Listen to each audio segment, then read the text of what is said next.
tast de veiligheidsdeur. 2 verdiepingen hoger krijgt Angelo de kop.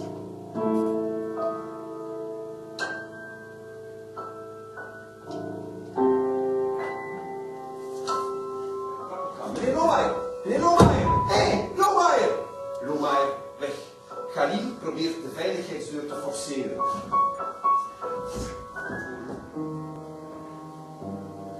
Links en rechts naast me staan een man en een vrouw. Ze